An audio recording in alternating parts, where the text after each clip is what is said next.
Kaninang umaga dito sa Senado, dumating si Vice President Sara Duterte. Ngayon mismong ikalawang araw ng kanyang impeachment trial. Gayunman, hindi siya humarap sa impeachment court.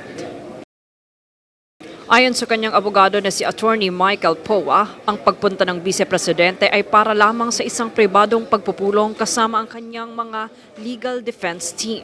Nilinaw rin ni Poa na hindi lalahok si VP Sara sa mga paglilitis sa impeachment court sa araw na to. She will only be here for a meeting with the defense team. No, meron kaming napag-usapan na magkikita kami today dito sa holding room ng defense team para mapag-usapan ng ilang bagay-bagay, no? But she will not be attending the hearing or the scheduled hearing this afternoon.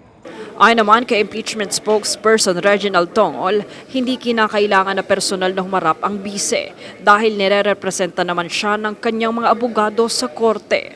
In this bloodbath and bludgeoning, I will be blooded but unbowed. Sa naunang araw ng paglilitis, hindi rin dumalo si VP Sara.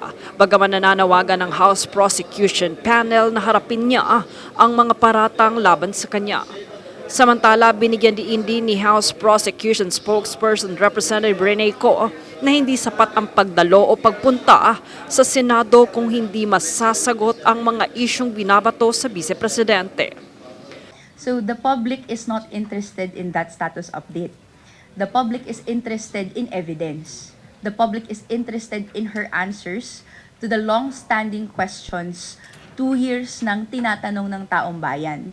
Sana po, inaasahan din natin na andito po si VP Sara Duterte para po sagutin ang mga tanong na ito, humarap sa paglilitis. Ngayong ikalawang araw ng paglilitis, sinalakay ng impeachment court ang Article 4 ng Articles of Impeachment na tumutukoy sa umano'y grave threats laban sa Pangulong Ferdinand Marcos Jr., First Lady Liza Araneta Marcos at dating House Speaker Martin Romualdez. At the subject video, did the respondent utter that she already contracted a person